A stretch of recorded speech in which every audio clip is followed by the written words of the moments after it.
Buenas noches. ¿Está funcionando? ¿Sí? Qué raro que es esto, Dani. Después me la voy a cobrar, Bueno, estamos muy contentos de poder estar con ustedes esta noche.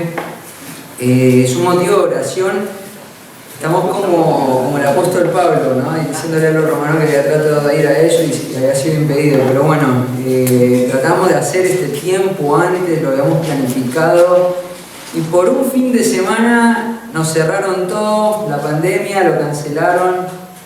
Y bueno, finalmente pudimos concretarlo y estar acá con ustedes. Realmente es un gozo para mí estar acá con la Iglesia de Avellaneda. El Señor me es testigo que los amo con el corazón, que oro por el ministerio de ustedes, oro por Daniel, por David, por el ministerio pastoral que ellos hacen. Y déjenme, antes de ir al texto que vamos a estar estudiando esta noche, contarles qué estamos haciendo hoy a la noche, o qué estamos haciendo con este viaje. Bueno, nosotros, ustedes saben, pertenecemos a la Iglesia Bíblica Misionera de San Justo. Actualmente servimos en ese lugar. Está Carlos Zapata, para los que no lo conocen, y está Luca Rea, que también es de nuestra iglesia, de la Iglesia Bíblica Misionera de San Justo. Carlos y yo estamos sirviendo en el ministerio a tiempo completo, por la gracia del Señor. Carlos es profesor del Centro de Capacitación Pastoral, trabaja en todo lo que es el programa en línea para pastores, trabaja en toda la parte de multimedia. Bueno, si te digo todo lo que hace Carlos, estamos toda la noche, entonces te cuento solamente esas cositas de Carlos. Pero también algo que me parece importante destacar de Carlos, él es un hombre aprobado por el ministerio. Carlos hace un tiempo atrás pasó por nuestra iglesia por un proceso de evaluación donde nuestra iglesia, el liderazgo, lo reconoció a él como una persona apta para el ministerio pastoral. Él no ejerce el pastorado en nuestra iglesia porque lo que nosotros entendemos y lo que el Señor le ha guiado a él es a un proyecto muy ambicioso, que es un proyecto de fundación de iglesias en Francia. Estamos orando para que el Señor abra las puertas ahora, para que él pueda ir a la ciudad de Estrasburgo y establecerse ahí. Sería nuestro segundo misionero que se gestó en las entrañas de nuestra iglesia y que está siendo enviado por nuestra iglesia y sostenido por la iglesia. Así que él es parte del equipo que viene hoy. Sí, es un hombre de mucha bendición, ha sido un amigo en el ministerio y es una bendición.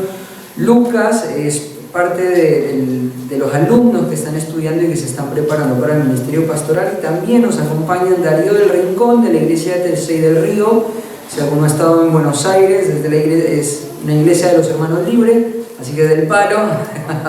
Luego él se está formando también con nosotros, está ahí en el Centro de Capacitación Pastoral junto con su esposa, entrenándose. Él es diácono de la iglesia. Y también está Marcos Insaurralde, allá al fondo de todo. Él es también un joven que se está formando para el ministerio pastoral. Él es de la Iglesia Bíblica Misionera de Los Ceibos y nos está acompañando. Vamos a estar, si Dios quiere, hasta el día jueves dando vueltas acá en toda la provincia de Córdoba, Oncativo, Villa del Dique, Córdoba capital. Vamos a estar haciendo varias visitas, varias entrevistas, y nuestra idea básicamente al emprender este viaje, junto con 2 viajes más en la provincia de Tucumán y un tercer viaje más, o sea, un tercer viaje en la provincia de Tucumán y la provincia de Jujuy, es básicamente o principalmente acompañar a las iglesias. Mientras que ustedes compartían, o los encargados del ministerio compartían, una de las cosas que estuve ahí anotando y que fue un común denominador fue las dificultades, los desafíos que ha traído esta pandemia, ¿cierto? Y esta pandemia ha dejado sin duda desafíos y cosas por delante que han exhibido la necesidad de seguir trabajando arduamente en el ministerio. Pero también nos hemos dado cuenta, y doy gracias a Dios por lo que el Señor está haciendo acá. Me encanta ver la iglesia congregada, me encanta ver líderes guiando la iglesia a esto, ¿cierto? Y batallando por el discipulado, batallando por la visitación de las personas, el interés por las personas. Y es una bendición verles, es de ánimo verles, pero la realidad es que muchos pastores hoy se encuentran en situaciones muy difíciles, y lo que queremos hacer desde el Centro de Capacitación Pastoral es salir, es acompañar, es escuchar, es ver cómo podemos ayudar, cómo podemos contribuir. No somos expertos, no somos profesionales de la consejería o del ministerio, tenemos las mismas luchas en el ministerio, en la iglesia. Solamente nos alimenta el deseo de hacer esto, el deseo de ver a la iglesia en Argentina fortalecerse. Si el Señor les muestra que hay alguna de las herramientas que el Señor nos ha dado que creen que sería de bendición para su iglesia, nos encantaría ofrecerlas y básicamente estar con ustedes. Ese es nuestro deseo. Y estoy muy contento personalmente de estar acá en Villa María. Es un lugar por el cual estoy orando, es un lugar que está en mi corazón, que está en mi mente, que está en mis oraciones, y es un gozo estar con ustedes. Otra cosa, muchas gracias por la confianza. Para nosotros el ministerio de la predicación es algo central en la vida de la iglesia. Ha sido algo central claramente en las Escrituras, es algo que claramente un anciano, los pastores, la iglesia, cada uno de sus miembros debe proteger. El hecho de que ustedes nos abran la oportunidad de poder estar en este púlpito enseñando el día de hoy nos habla de la confianza que tienen, y lo agradecemos mucho, y espero que el Señor me permita ser fiel a sus textos, fiel a su verdad, y pueda comunicar únicamente el consejo de Dios esta noche. Así que vamos a ir al libro de Hechos, y antes de arrancar trajimos unos materiales, unos anotadores. Quizás voy a tener esto anotador, pero ahí Lucas va a estar acompañando en la distribución de eso, si alguno quiere. Una sorpresa también esta noche es que las mujeres que vinieron hoy a la noche, al final de este programa se van a llevar un regalo. Les trajimos un regalo, no se pongan celosos los hombres. Mañana a los hombres les vamos a dar un regalo, pero no se lo podemos mostrar enfrente de la mujer porque se van a poner celosas. Pero les trajimos regalo a las mujeres. Vamos a ir al libro de Hechos, capítulo 2, versículo 42. Y quiero confesarte algo. Hoy a la mañana nos levantamos con mi esposa, estábamos muy contentos y expectantes de lo que iba a ser el viaje. Se levantaron mis hijos temprano, desde las 7 de la mañana estaban ahí arriba. Me hicieron el desayuno, oramos juntos, salimos, nos preparamos, después fui a buscarlo a Carlos, fue toda una locura. Teníamos la clase de gramática con la iglesia ahí, estamos dando un cursito de gramática adaptada para el estudio bíblico a las 9:30 de la mañana. Salimos, empezamos a cargar las cajas, los libros, los regalos, los folletos, la valija, absolutamente todo. Cuando llego acá, 2 minutos antes de que empiece David a hablar, me doy cuenta de que dejé las notas y mi Biblia. Así que estoy predicando con la Biblia de Carlos. Si dije algo mal, me echan la culpa, hermano. Bueno, me olvidé mi Biblia, me olvidé las notas, así que vamos a ir al texto. Hechos 2:42 dice así: y perseveraban en la doctrina de los apóstoles, en la comunión unos con otros, en el partimiento del pan y en las oraciones. Versículo 43: y sobrevino temor a toda persona, y muchas maravillas y señales eran hechas por los apóstoles. Todos los que habían creído estaban juntos y tenían en común todas las cosas, y vendían sus propiedades, sus bienes, y los repartían a todos según la necesidad de cada uno. Y perseverando unánimes cada día en el templo y partiendo en el pan, las casas, comían juntos con alegría y sencillez de corazón, alabando a Dios y teniendo favor con todo el pueblo. Y el Señor añadía cada día a la iglesia los que habían de ser salvos. Vamos a orar y dejar este tiempo en manos del Señor. Padre del cielo, te damos gracias por la oportunidad de estar juntos. Gracias porque, Señor, sabemos que tú, en tu soberanía, en tu plan perfecto, Señor, en tu control absoluto de todo, Señor, hoy podemos estar acá, Señor, alrededor de tu palabra, deseosos de escuchar tu verdad, deseosos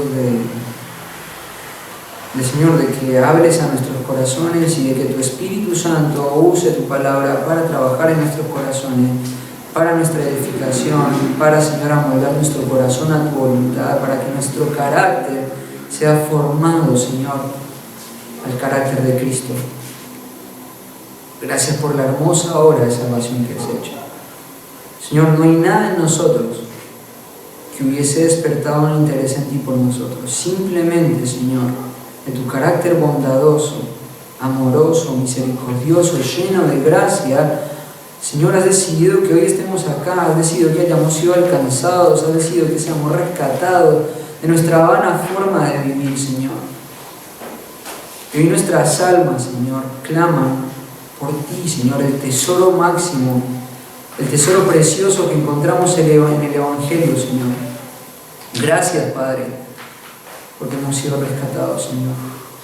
Padre, te ruego que tú hagas una obra en la vida de mis hermanos, hagas una obra en el corazón, para que nuestras vidas, Señor, vivan a la luz de esa gran obra de salvación que has hecho. Para que nuestras vidas puedan vivir, Señor, a la luz, Señor, de ese plan redentivo que tú has planificado, en el cual nos has incluido, Señor, y por el cual, Señor, agradecemos, Señor, y te decimos, Señor, te amamos, Padre. Habla nuestros corazones, santifícanos en tu verdad, Señor. Permíteme ser fiel a tu palabra, Señor, al significado de este texto, Señor, para que sea tu verdad, tu consejo lo que sea comunicado, Padre. Te rogamos, Señor, por eso. Agradecidos en el nombre de Cristo Jesús oramos. Amén. Bueno, estamos en el libro de Hechos, ¿cierto? Y antes de entrar en el contenido del texto, en el contenido de este versículo, es muy importante que nosotros podamos traer a la memoria ¿qué es lo que está ocurriendo alrededor de este texto? ¿Qué es lo que está ocurriendo alrededor de la mente de la persona que está escribiendo este texto, ¿cierto? Bueno, sabemos que el autor, ¿cierto? Es Lucas, es el historiador, ¿cierto? Que tenemos ahí en el Nuevo Testamento. Lucas es un hombre que ha sido usado tremendamente por el Señor, ¿cierto? Y que ha sido inspirado por el Señor, por el Espíritu Santo, y ha sido guiado a escribir las palabras que tenemos acá. Y Lucas entiende la necesidad de poder poner en orden todas las cosas que le han dado forma a esto que hoy nosotros conocemos como el cristianismo. Tienes que entender una cosa, en el tiempo de Lucas, hoy nosotros vivimos en una cultura completamente cristianizada, ¿cierto? Tenemos los vestigios de una cultura cristianizada. Conocemos acerca de Cristo, conocemos acerca de conceptos cristianos, ¿cierto? Hay una moralidad social que se ha nutrido porque muchas de las cosas que hoy nos rodean han sido cristianizadas. Nosotros vivimos en un mundo cristianizado, pero Lucas no vive en un mundo así, vive en un contexto totalmente pagano. Vive en un contexto donde el judaísmo no tenía la fuerza que el cristianismo tenía. Y Lucas le está escribiendo a una audiencia particular y singular. Le está hablando a un hombre de un contexto gentil, ¿cierto? Le está hablando a un hombre que no viene del judaísmo, que no entiende la herencia del mundo judaico, ¿cierto? Y entonces Lucas lo que está haciendo es brindándole a este hombre que no tiene claridad de cómo el cristianismo tiene la fuerza que tiene, cómo esta religión nueva, o como decían en aquel tiempo, esta secta del judaísmo, había cobrado tanta fuerza. Entonces Lucas, entendiendo la necesidad de aclarar cómo el cristianismo ha llegado a tener el impacto que tiene, ha decidido hacer un escrito que ponga en orden todas las cosas, para que este hombre, Teófilo, pueda entender cuál es la forma del cristianismo, cuál es el propósito del cristianismo, qué significa ser un cristiano, de dónde surgió el cristianismo, quién ideó el cristianismo, ¿cierto? ¿Qué implica el cristianismo? ¿Cuáles son los ámbitos donde se desarrolla el cristianismo? Y este es el propósito de este libro. El propósito de este libro tiene como objetivo principal poder dar claridad de todo esto, ¿cierto? Claro, el mundo pagano antes de Cristo estaba en una dirección política muy clara, de que la economía de toda esta región, de toda esta provincia, se ve amenazada. Claro, cuando vos ves cómo el cristianismo se está desarrollando en Jerusalén, en Samaria, en el mundo romano, ¿cierto? Te das cuenta que es galopante, es muy grande, ¿cierto? Entonces, y sorpresivamente, por el contenido que tenemos en el libro de Hechos, te das cuenta de que la iglesia de Jerusalén, a lo largo de más de 30 años de historia, porque para el final del libro de Hechos, en el momento que se escribe el libro de Hechos, ya habían pasado 30 años de la historia de la iglesia. Desde el momento que empezó en Hechos 2 hasta el momento que se escribió Lucas, ya habían pasado aproximadamente 30 años. Y sorpresivamente, cuando Lucas quiere recopilar la información para poder hacer su escrito, para poder poner en orden las cosas, él se encuentra que la iglesia de Jerusalén tiene registros. registros escritos, registros de membresía, ¿cierto? Datos concretos. Encuentra gente que tiene la tradición oral muy a flor de piel porque son judíos y empiezan a contarle los detalles de cómo la iglesia se gestó, ¿cierto? Y Lucas tiene en esa experiencia la posibilidad de poder empezar a escribir todos los elementos necesarios para poder tener la narrativa histórica que hoy vos tenés en tus manos, el libro de Hechos. Entonces tenemos por un lado el contexto del autor, pero también el propósito del autor. ¿Cuál es el propósito? Traer claridad. ¿Qué es el cristianismo? Y una de las cosas que nosotros tenemos que reavivar en este tiempo crítico de la iglesia son todos los criterios eclesiológicos que el libro de Hechos comunica. Ahora, tenemos que entender algo. El libro de Hechos tiene muchos desafíos de interpretación. Porque una de las cosas que tenemos que entender es que el libro de Hechos es una bisagra, ¿cierto?, entre 1400 años de historia del judaísmo, un antiguo pacto, ¿cierto?, leyes, normas sacramentales que fueron entregadas a un grupo étnico particular que son los judíos, en 1400 años de historia. Y ahora empieza la apertura de un nuevo pacto en el cual se le permite en ese nuevo pacto ser partícipe al mundo gentil. ¿Cómo se llama esto? La iglesia. Surge la iglesia, ¿cierto? Y ahora va a haber un periodo de tiempo donde la iglesia o a los gentiles se le va a permitir ser parte de este nuevo pacto, ¿cierto? Pero para poder entender la participación de estos gentiles en este nuevo pacto, es importante que esté el libro de Hechos. Por un momento imagínate el Nuevo Testamento sin el libro de Hechos. Imagínate terminar los evangelios y empezar a leer el libro de Romanos. Empezar a leer el libro de Romanos y empieza diciendo: Pablo, apóstol de Jesucristo, por la voluntad de Dios. Y voy a decir: ¿quién es Pablo? Claro, pero el libro de Hechos te contesta quién es Pablo. Y te empieza a contestar un momento. Entonces, el lugar donde se puso en este orden, ¿cierto?, fue intencional. Ahora, no quiere decir que así está organizado. Tenemos que entender que la Biblia es una compilación de libros, ¿cierto? Y el libro de Lucas, el Evangelio de Lucas y el Evangelio de Hechos estaban juntos. Entonces, para poder entender al cristianismo, tenés que leer el libro de Lucas, el Evangelio de Lucas, ¿cierto? Son las obras de Cristo, hechos por Cristo mismo. Y después se lees el libro de Hechos, que son las obras de Cristo, ¿cierto?, hechas por medio de su iglesia, de los apóstoles. Y ahí tenemos, ¿cierto?, varios elementos para poder entender cuál es el propósito de este libro. Entender quién es Cristo, entender que ese Cristo que murió en la cruz, que derramó su sangre, que resucitó, es el Señor de la iglesia y es quien está haciendo su obra hasta el día de hoy. Es interesante ver que el libro de Hechos termina de una manera abierta. Es una narrativa histórica abierta, no tiene una conclusión. ¿Por qué? Porque nosotros seguimos a través de la iglesia haciendo las obras de Cristo. Y esto es una premisa importante. ¿Por qué? Porque tenemos que entender que en la iglesia quien gobierna realmente es Cristo. Cristo es la cabeza de la iglesia. Y vos me preguntás: pero Felipe, eso es un criterio muy interesante y muy importante. Y es real, yo lo creo, pero ¿cómo ejerce Cristo su autoridad en la iglesia? Bueno, por medio de las Escrituras. Tenemos que entender que cada uno de nosotros hemos sido rescatados por el poder de Dios, por su obra, por la gracia, por medio de la fe, y hemos sido introducidos en la iglesia.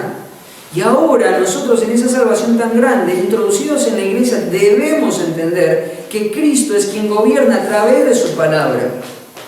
Y dentro de la iglesia el Señor ha deparado hombres y ha señalado hombres por el Espíritu Santo para que gobiernen la iglesia, para que esos hombres, ¿cierto?, que son los líderes de la iglesia, velen para que los intereses de Cristo sean cumplidos en la iglesia. Y eso es lo que está pasando acá. Interesantemente, el libro de Hechos comienza, y vamos a ver cómo se desarrolla hasta este punto. Carlos, botíname una piedra si me estoy pasando de tiempo. En el capítulo 1 vas a ver que empieza a hablar de los propósitos y de cómo empieza toda esta narrativa histórica, y empieza con la resurrección de Cristo. Claro, terminó Lucas con Cristo resucitado y empieza Hechos con Cristo resucitado.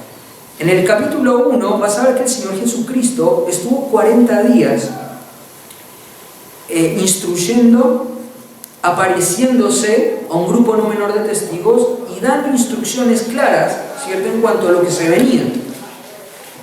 No todo lo que el Señor Jesucristo enseñó en esos 40 días nosotros lo tenemos registrado acá. Pero lo que sí tenemos acá en la Biblia es el resultado de la instrucción del Señor Jesucristo a lo largo de esos 40 días. 40 días donde el Señor Jesucristo apareció resucitado, sorprendentemente instruyendo, dando instrucciones, dando instructivos, ¿cierto?, para que los apóstoles, una vez que recibieran el Espíritu Santo en el día de Pentecostés, pudiesen, por medio de la instrucción y por medio de la capacitación del Espíritu Santo, materializar las expectativas de Cristo para esta era. Y ahí va a empezar la era de la iglesia. Y va a empezar algo que es muy interesante: la fundación de la primera iglesia de toda la era, la iglesia de Jerusalén. Llamativamente, la narrativa histórica de Hechos gasta mucho tiempo en circunstancias, en eventos, en personas de la iglesia de Jerusalén. Y esto es algo muy importante para poder interpretar el libro de Hechos, porque claramente los detalles, las dinámicas, las costumbres, las formas que son detalladas, son puestas por Lucas para que vos y yo podamos entender la forma real del cristianismo, porque ese es el propósito del libro. Entonces, una de las cosas que te diría sería: hay cosas o hay principios que gobernaron la iglesia de Jerusalén que hoy nosotros, como subordinados a la cabeza que es Cristo, debemos prestar atención para cumplir las expectativas de Cristo en la iglesia. El libro de Hechos es fundamental para eso, pero hay un peligro en el libro de Hechos. El peligro es no entender su carácter transicional. Es no entender su carácter transicional. Como te mencioné, hay 1400 años de historia, de una apertura de un nuevo pacto, y ahora aparece la era de la iglesia donde los gentiles son partícipes de esto. Hay una transición en esto, claramente diseñada por el Señor, claramente pensada por el Señor, porque hay que ser sensibles a este cambio, ¿cierto? Y vas a ver que va a empezar desde Jerusalén, después va a pasar a Judea, después va a pasar a Samaria y después va a pasar al resto de la tierra.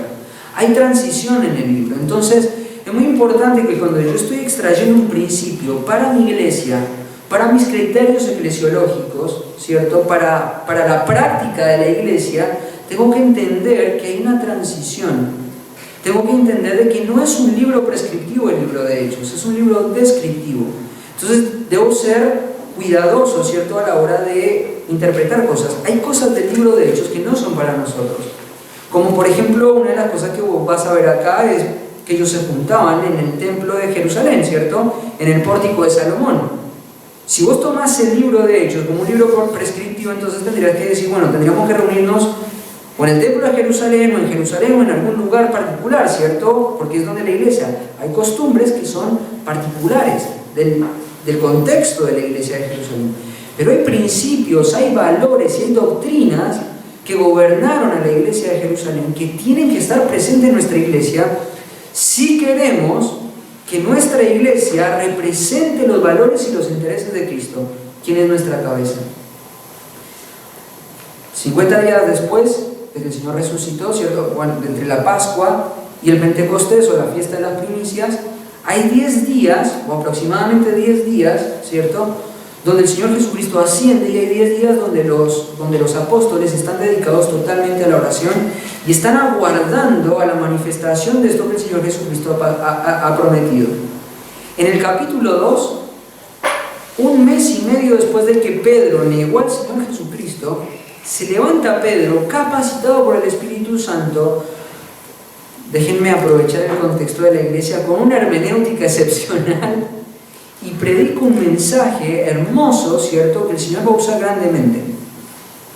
Ahí van a ver, para los que les gusta la hermenéutica, se quedaron ahí con el sazoncito de la hermenéutica y que David les va a enseñar mejor que yo la hermenéutica, van a darse cuenta que ahí en el capítulo 2, ahí está Pedro modelando cómo él respeta la intención del autor, utilizando el libro de los Salmos, ¿cierto?, y utilizando los escritos de David, ¿cierto?, y es un mensaje hermenéuticamente y exegéticamente preciso, y el Señor lo usa y muchas personas llegan a la fe y empieza una iglesia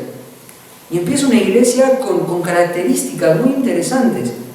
Y una de las cosas que Lucas quiere, al detallar todos estos elementos, es que este hombre Teófilo del mundo gentil, tal como vos y yo somos gentiles, podamos prestar atención a estas dinámicas, a estos valores, a estos principios, para que entendamos una cosa: estos hombres que empezaron esta iglesia son la primera generación que materializó la obra de Cristo, que recibieron la instrucción directamente de Cristo, y que cuando ellos tuvieron que materializar las expectativas de Cristo, hicieron esto.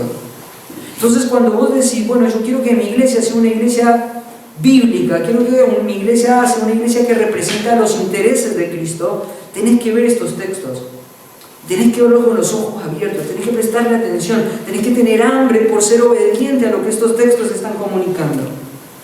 Y creo que cuando termina el relato, que empieza a mostrar cómo la iglesia se gestó y el resultado del tipo de iglesia que se gestó, nosotros tenemos que prestar atención. Y eso es lo que está diciendo el versículo 42.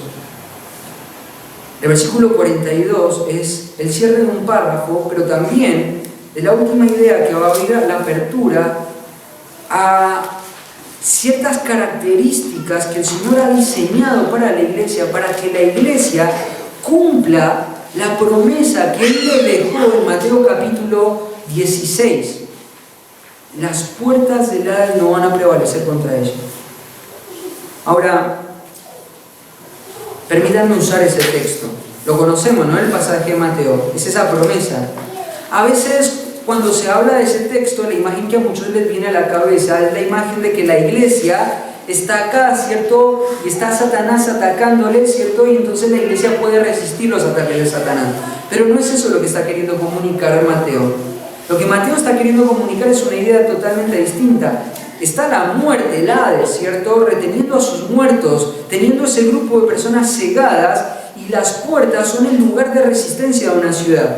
Ellos, la audiencia original en Mateo, entendía este concepto, entendía de que lo que el Señor estaba hablando era un lenguaje indirecto, hablando figurativamente, como que el Hades, ¿cierto? La muerte está ahí con las puertas cerradas, ¿cierto? Aguardando a todos los que Él quiere retener. Recuerden una cosa: todos los que no creen en Cristo son cegados, están muertos espiritualmente. El Hades está tratando de resistir, y es la iglesia la que está atacando el Hades. ¿Y sabes cuál es la promesa? La promesa del Señor es que esas puertas que están resistiendo a la iglesia no van a prevalecer. Y es precisamente la materialización de esa promesa lo que está ocurriendo acá. Acá vos ves una iglesia efectiva, acá vos ves una iglesia con características, acá estás viendo una iglesia, ¿cierto?, llevada adelante por hombres que han escuchado de primera mano la instrucción de Cristo y ahora están materializándolo. Y sabes una cosa, lo más interesante es que en su obediencia a construir una iglesia con estas características, ahora están arremetiendo y están entrando en el reino de la muerte y están cumpliendo la promesa del Señor.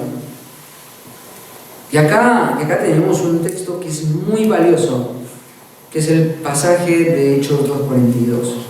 ¿Cuáles son las características de esta iglesia? ¿Qué es lo que una iglesia debería perseguir? ¿Qué es lo que una iglesia debería ambicionar? Estas cosas que nosotros vemos acá, estas características. Número 1, perseveraban en la doctrina de los apóstoles. Perseveraban en la doctrina de los apóstoles. Vemos el Nuevo Testamento y vemos el Nuevo Testamento como la expresión de estos apóstoles que le han dado la forma a la iglesia. La iglesia tenía un apetito por la doctrina, tenía un amor por la doctrina, querían escuchar la doctrina y perseveraban.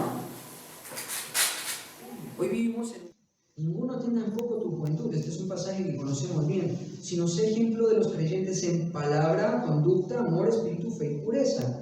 Entre tanto que hoy, ocúpate en la lectura, la exhortación y la enseñanza.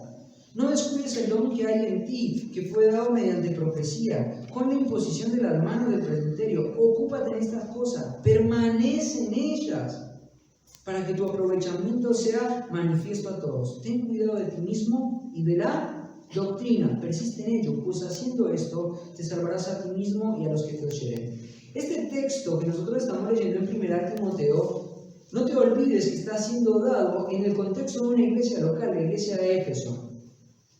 Timoteo es un delegado apostólico que ha sido dejado en una iglesia, ¿cierto? Pablo ha pasado por la iglesia de Éfeso, lo ha dejado ahí, se ha ido, está en Filipos, le manda una carta a Timoteo y Timoteo tiene que recibir esta carta y tiene que leerla para que si Pablo tarda, él recuerde cómo comportarse en la iglesia.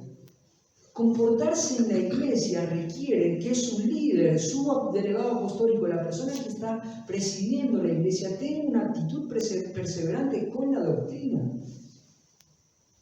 Claramente eso tiene que ser un objetivo, una ambición, un deseo de la iglesia. Cuando estábamos planeando el viaje con Carlos, una de las cosas por las que orábamos con Carlos y que tratamos de hacer en el camino fue hablar de doctrina. Empezamos a hablar de escatología, pusimos un estudio bíblico, ¿cierto? Empezamos a hablar de asuntos teológicos, ¿cierto? Y muchos piensan, no, pero Felipe, ¿sabes qué pasa? Vivimos en un tiempo donde hay muchas demandas prácticas en la iglesia y la teología no responde a las demandas prácticas.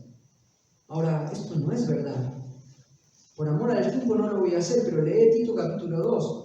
Cuando Pablo le está escribiendo a Tito, otro delegado apostólico que está en la isla de Creta, velando por un grupo de iglesias, Pablo le enseña en el capítulo 2 que la vida práctica, ¿cierto?, es el reflejo de una doctrina sana. Una doctrina sana se tiene que reflejar en una práctica sana. No puede haber práctica sana sin doctrina sana. Y no puede haber una doctrina sana sin práctica sana. La sana doctrina se refleja en las dinámicas espirituales que el Señor ha diseñado para su iglesia. La doctrina no es algo teórico, no es algo intelectual, es algo práctico. Pero vivimos en tiempos donde la teología es descuidada y es menospreciada. Si nosotros, como creyentes, queremos cumplir las expectativas de Cristo en nuestra iglesia, tenemos que tener una actitud perseverante en la doctrina. Esto es una marca de una iglesia cristocéntrica. Esta es la marca de una iglesia bíblica. Esta es la marca de una iglesia que está deseando cumplir las expectativas del Señor, que es la cabeza de la iglesia, en la iglesia. Perseveraban en la doctrina. Ahora, ellos no tenían una ventaja que vos y yo tenemos. Ellos tenían mucha hambre de la palabra, pero ellos tenían cosas que nosotros no tenemos. Recordad que acá recién está empezando la era de la iglesia. No tenían ni siquiera el libro de Santiago, que era el primer libro del Nuevo Testamento. No tenían absolutamente nada. Ellos escuchaban instrucción oral, ¿cierto? Y eso que ellos escuchaban, que era la enseñanza pública de los apóstoles, se convertía en sus diálogos en las mesas. Cuando se visitaban unos a otros, ese era el tema de conversación. En eso persistían. Ahora, cuando hablo de estas características, no quiero que me veas a mí o a mi iglesia, la iglesia de la cual yo vengo, como una iglesia que tiene todas estas características o que tuvo todas estas características. Nosotros estamos en la batalla por convertirnos en una iglesia que ama la doctrina. Y día a día, semana a semana, año a año, por los últimos años, estamos librando una batalla para que esto sea una característica de nuestra iglesia. Para que nuestra iglesia un día pueda llegar a ser una iglesia que representa los intereses, que vela por los intereses del Señor Jesucristo. Pero esto representa un trabajo arduo, no es fácil. No es fácil. No es fácil en un contexto donde el entretenimiento, ¿cierto?, es la industria más importante de nuestro tiempo. Donde el ocio está distorsionando la forma de pensar de los creyentes, distrae la atención de los creyentes. No es fácil en un mundo donde lo que se evalúa en base a los resultados. Esto es bueno por el resultado que trae. Donde la fidelidad no es una misión, sino el resultado es la misión. Y tenemos que recordar que el Señor nos ha llamado a ser fieles a su palabra. Primera característica es una iglesia que persevera en la doctrina. Segunda característica es una iglesia que persevera en la comunión unos con otros. En la comunión unos con otros. Esto de la comunión unos con otros es algo también interesante de la iglesia del primer siglo. Una de las cosas que nosotros tenemos que entender es el contexto en el que nosotros vivimos. vivimos. Ya seguramente si han estado en alguna predicación previa mía, me han escuchado hablar acerca de esto. La era en la que nosotros vivimos es en la era postmoderna. Una era donde se levantan eslogans como mi cuerpo, mi decisión, ¿cierto? Hemos escuchado esto. Allá afuera, no digo acá adentro, allá afuera. Lo que importa es cómo te autopercibís, ¿cierto? Te cuento una experiencia. Mi esposa trabaja en el Ministerio de Desarrollo Social de la Nación. Yo soy el secretario de mi esposa en el trabajo, ella me usa de secretario, le tengo que hacer los informes. Y una de las cosas que cuando estás haciendo un informe, por ejemplo, para un plan económico, una de las preguntas que tenés que hacerle a la persona es cómo se autopercibe. Después, qué género es el que figura en su documento, o qué sexo tiene en su documento, y después cómo se autopercibe. Y en el informe tenés que poner eso. Nosotros nunca lo ponemos, nosotros asumimos el sexo y el género por el documento que nos pasan, no preguntamos. Pero vivimos en una sociedad donde lo que importa es cómo vos te percibís. Bueno, pero no vayamos tan lejos. Vivimos en una era donde lo que importa son tus sueños. Lo que importa es tu desarrollo, ¿cierto? Nadie tiene que obstaculizar. Y vos ves una película y te emocionás cuando hay una persona que frente a todos los obstáculos, ¿cierto?, los pasa por arriba, ¿cierto?, y cumple su cometido, ¿cierto? Esa persona que quería ser, no sé, el primer submarinista negro de la nación, ¿cierto? Y se le cae una pierna y está ahí, vos estás llorando ahí con él, ¿cierto? Pudo cumplir sus sueños, ¿cierto? Y estás viendo todo eso. Porque lo importante que es que cumplas tu sueño. No importa tu familia, no importa nada de eso, lo que importa es que cumplas tus sueños, ¿cierto? Y esa es la sociedad en la que nosotros vivimos. Vivimos en un mundo de redes sociales donde lo que nos invitan es a cualquier cosa menos a lo social, ¿cierto? Cada persona es un mundo. Esos son los eslogans de nuestro tiempo. Ahora, es ingenuo pensar que vivir alrededor de todo esto no va a afectar a la iglesia de Cristo. Yo estoy afectado por eso. Vos y yo estamos afectados por esto. Y lamentablemente, una de las cosas que ha afectado toda esta doctrina, ¿cierto?, postmoderna, humanista, centrada en el hombre, ha atacado un principio eclesiológico muy importante. Vos y yo hemos sido diseñados por Dios en el huerto del Edén para depender, siempre. Para depender de Dios, después para depender de un pueblo. Cuando vos lees el Pentateuco te das cuenta de que el Señor diseñó un pueblo y que ese pueblo iba a obtener la victoria en la dependencia de todas sus tribus, de todos sus integrantes. Pero en esta era de la iglesia, el Señor ha diseñado la iglesia para que vos vivas dependientemente de la iglesia. Y estos creyentes lo entendieron. Estos creyentes entendieron que para poder desarrollar una vida espiritual sana, estos creyentes entendieron que para poder desarrollar las expectativas de Cristo en la iglesia, estos creyentes entendieron que para poder ser una iglesia bíblica ordenada, requería que vivieran de manera dependiente unos con otros. Por eso perseveraban en la comunión unos con otros. La perseverancia en la comunión entre hermanos era una actitud continua, era una necesidad del alma hacer este tipo de cosas. ¿Y qué hacían? Se juntaban a hablar de qué era lo que practicaban, cuáles eran las conversaciones. ¿Sabes qué era lo que practicaban? El amor mutuo, la preocupación mutua, el interés por la doctrina, el desarrollar ciertas dinámicas que hacían que la iglesia velara por los intereses de Cristo, la santidad. La convivencia de estos creyentes tenía un objetivo específico, no era juntarse a jugar la play, no era juntarse a ver un partido de fútbol, no era simplemente juntarse para comer un asado. Lo que estas personas hacían era perseverar en la doctrina, perseverar en las expectativas del Señor, perseverar en la santificación, perseverar en la santidad de Dios en sus vidas, de manera individual y de manera corporativa. Ellos perseveraban en este tipo de cosas. ¿Cómo sabes eso, Felipe? Porque sabes una cosa, la narrativa de Hechos no termina acá.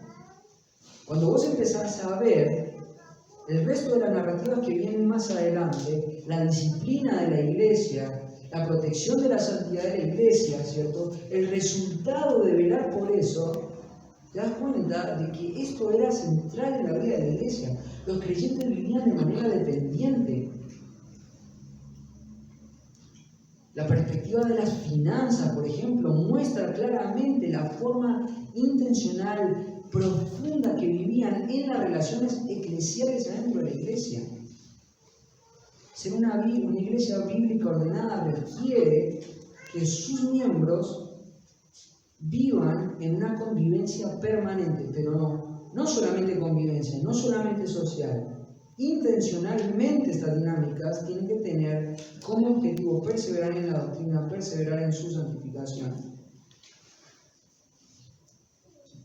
Este es otro de los diseños hermosos del Señor.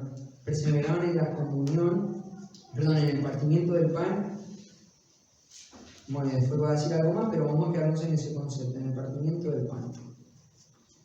Entonces, esto es una referencia a una ordenanza sacramental. Nosotros sabemos que hay dos ordenanzas para la iglesia sacramentales. Una es el bautismo y el otro es la cena del Señor, ¿cierto? Ahora, uno de los problemas grandes de la cena del Señor es que muchas veces se ve la cena del Señor como una expresión individual, como un acto de adoración individual, cuando en realidad ha sido diseñada para que sea un acto de adoración colectivo. La celebración de la cena del Señor debe hacerse en el contexto conviviente de una iglesia. Mirá lo que dice 1 Corintios.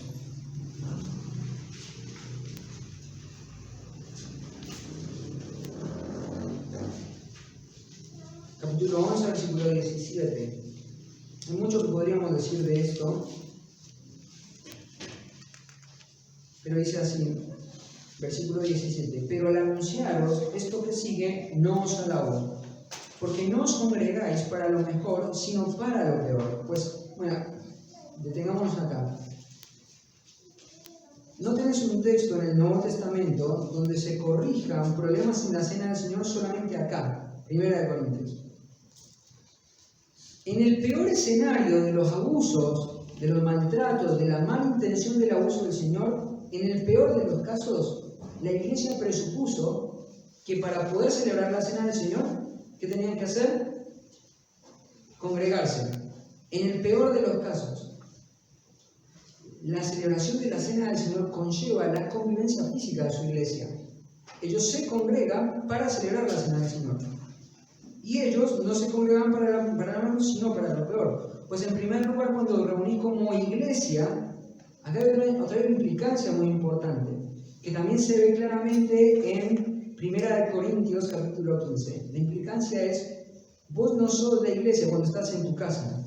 Vos cobras una identidad distinta cuando te congregás con la iglesia. Es lo que enseña Mateo capítulo 18, donde hay 2 o 3 personas reunidos, ahí está el Señor. Lo que está enseñando es que acá, cuando os congregáis como iglesia, cuando Pablo está hablando acerca de los dones espirituales y de los dones de la iglesia, los dones de la lengua, él dice que cuando él está en la iglesia es preferible hablar, ¿cierto? Una palabra que se entienda más que 1000 que no se entiendan, ¿cierto? En el libro de Apocalipsis, capítulo 2 y 3, ¿cierto? También vemos claramente que el Señor está caminando en medio de su iglesia. La presencia especial del Señor está en medio de su iglesia. Entonces tenemos que afirmar algo. Para poder celebrar la cena del Señor hay una convivencia física, hay una implicancia física. Para poder ser iglesia necesitamos estar convocados. La iglesia es iglesia cuando estamos convocados, ¿cierto? Obviamente que entiendo que hay un aspecto de la doctrina de la iglesia que es el aspecto de la iglesia universal, ¿cierto? Que son todos los creyentes de todos los tiempos, ¿cierto? De todas las eras que han creído en Cristo. Esa es la iglesia universal. Claramente ese concepto está, pero eso necesita una materialización, eso necesita una concepción física, concreta, tangible, que es la iglesia local. Entonces, para poder ser iglesia necesitamos, número 1, ser convocados, número 2, estar juntos, físicamente convocados, ¿cierto? Eso es algo que claramente se presupone en este pasaje. Una de las cosas que está ocurriendo ahí en el versículo 19 es que cuando ellos se convocan, cuando ellos cobran esta identidad como iglesia, ¿cierto? Lo que ahora está ocurriendo es que ellos se están reuniendo sin entender que la cena del Señor tiene un carácter colectivo. ¿qué es lo que estaba pasando? Había gente rica y había gente pobre. Los ricos traían su comida y comían aparte, y los pobres comían aparte, ¿cierto? Y los ricos lo que estaban pensando era de manera egoísta la forma de expresión de esta cena del Señor, y lo que estaban haciendo era comer juicio, porque no discernían el cuerpo de Cristo, no discernían la iglesia, el cuerpo tangible de creyentes, el contexto eclesial en el que ellos estaban. Ahora, la cena del Señor no es algo optativo para el creyente. Por tiempo no me voy a detener ahí, pero no es algo optativo para el creyente. Es algo necesario. Cada vez que se reúnan, ustedes tienen que beber y tomar. Es un imperativo. Cada vez que la iglesia celebre la cena del Señor, sea que sea una sola vez por mes, sea que sea todos los domingos, sea que sea cada 15 días, cada miembro de la iglesia está obligado a tomar la cena del Señor. Porque la santificación del creyente no es una alternativa. El creyente, cuando llega a la cena del Señor, está puesto por el Señor entre la espada y la pared. El creyente no puede tomar indignamente la cena del Señor, porque come y bebe juicio para sí mismo. Pero tampoco tiene la alternativa de dejar de tomar la cena del Señor. Ha sido diseñada por Dios para que cada creyente, cada vez que la iglesia es convocada para celebrar la cena del Señor, el creyente lo tome. ¿Sabes por qué? Porque esto es una ordenanza sacramental diseñada por Dios para ponerte presión en esto que tiene que ser tu ambición máxima. Que mi carácter sea formado al carácter de Cristo. Que yo pueda vivir en aras de la santificación. Si yo veo que mi iglesia va a ser convocada para celebrar la cena del Señor, yo tengo que tener una predisposición, primero para evaluar mis relaciones eclesiales, evaluar mi condición, ¿cierto?, frente al cuerpo de Cristo. No puedo verlo como una expresión individual, sino como una expresión corporal. Tengo que estar a cuentas con el Señor. ¿Por qué? Porque voy a tomar y a comer juicio para mí. Tenés que ser consciente de que al margen de que el Señor te haya rescatado de tu vana forma de vivir como creyente, vos y yo vamos a ser juzgados delante del Señor. Y eso va a ser un momento temible. Entonces la cena del Señor es un diseño de parte de Dios, es una ordenanza sacramental que te deja sin opciones. Tenés que hacerlo, tenés que celebrarlo. Por eso ellos lo vivían. La perseverancia en el partimiento del pan es una expresión de la iglesia de Jerusalén que muestra y revela el hecho de que la iglesia de Jerusalén deseaba la santidad. Y finalmente, las oraciones. Esto es algo esencial en la vida del cuerpo. Esto es algo esencial en mi vida como anciano. Hoy como anciano entiendo que la vida de oración tiene que ser una característica de mi vida. No ha habido un momento donde yo me sienta más vulnerable, más incapacitado que desde el momento que mi iglesia me reconoció como anciano.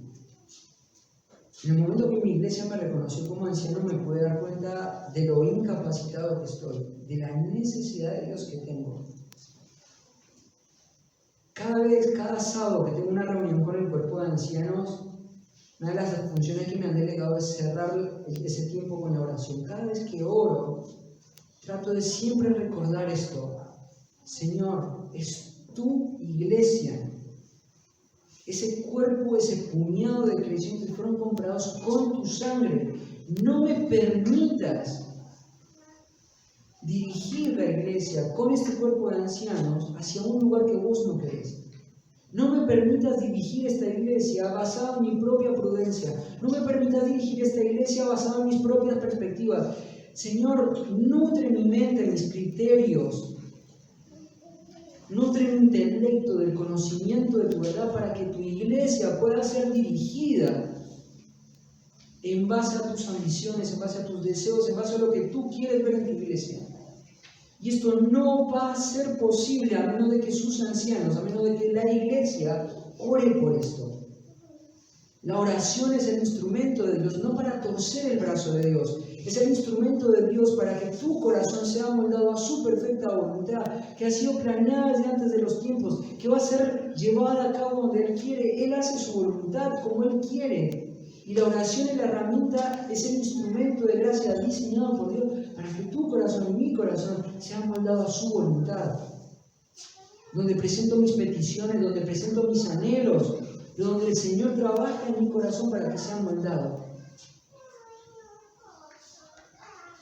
Estas son las marcas de una iglesia bíblica ordenada. Lo sorprendente de esto es que el versículo 43, 44, 45 y 46 es una reiteración de estas dinámicas. Cuando la iglesia vive esta dinámica, cuando la iglesia procura estas características y las hace sus pilares, su ambición, su deseo, empuja a la iglesia a que ame la doctrina, empujan a la iglesia a que viva relaciones santificadoras, perseverantes, empujan a que la iglesia viva la cena del Señor como una iglesia corporativa, empujan a la iglesia para que viva una vida dependiente en oración. ¿Sabes cuál va a ser el resultado? Alabando a Dios, adoración, reconocimiento del Señor. No se puede adorar al Señor sin estas características.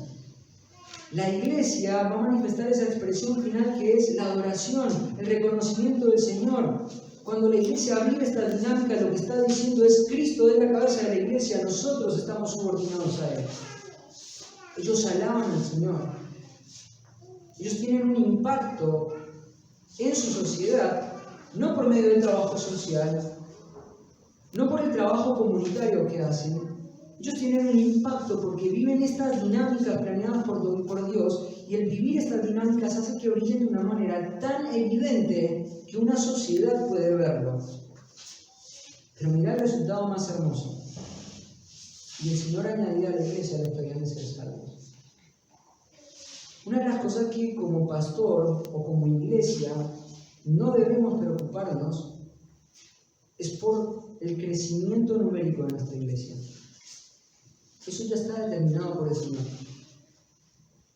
Una de las cosas que vos tenés que hacer, la ambición más grande de tu vida, es la fidelidad al diseño de Dios para la iglesia. Cuando una iglesia se aboca a esto, cuando una iglesia es fiel a sus expectativas, cuando una iglesia es fiel a los diseños, a las dinámicas, el Señor se va a encargar de darle el crecimiento que le ha planeado para tu iglesia. Tu llamado no es hacer los resultados, tu llamado es hacer la fidelidad. Eso no quiere decir que no salimos a evangelizar, porque una iglesia bíblica ordenada que está siendo santificada, ¿cierto?, tiene un corazón que se compadece de un mundo que se está cayendo por causa del pecado, ¿cierto? Pero esto no es el resultado de una actividad, es el resultado de una dinámica. La iglesia no es una amenaza para alcanzar el mundo, la iglesia es el canal por el cual vamos a alcanzar el mundo. La iglesia y sus dinámicas son esenciales. El Señor se va a encargar de traer. Ustedes sean fieles. Nosotros seamos fieles. Hagamos de la fidelidad la ambición más grande de nuestra iglesia. Vivamos esta dinámica para ser una iglesia bíblica ordenada. Agradecemos al Señor por este tiempo con la palabra y espero que el Señor traiga convicción a través de esta instrucción a tu corazón, ¿sí? Oramos, cerramos este tiempo. Padre del cielo, te damos gracias por tu amor, por tu paciencia. Te damos gracias también por la claridad, Señor, que tu palabra proporciona, Señor. Ayúdanos, Señor, a ser fieles a los principios que tu palabra comunica, Señor. Y haz que la doctrina de tu iglesia, Señor, se convierta en ese fundamento, en ese pilar, Señor, sobre el cual vamos a vivir la vida práctica, Señor, como creyentes. Trae convicción por medio de tu Espíritu. Te rogamos que tu palabra gobierne nuestra mente, nuestros criterios, nuestro actuar. En nombre de Cristo Jesús oramos. Amén.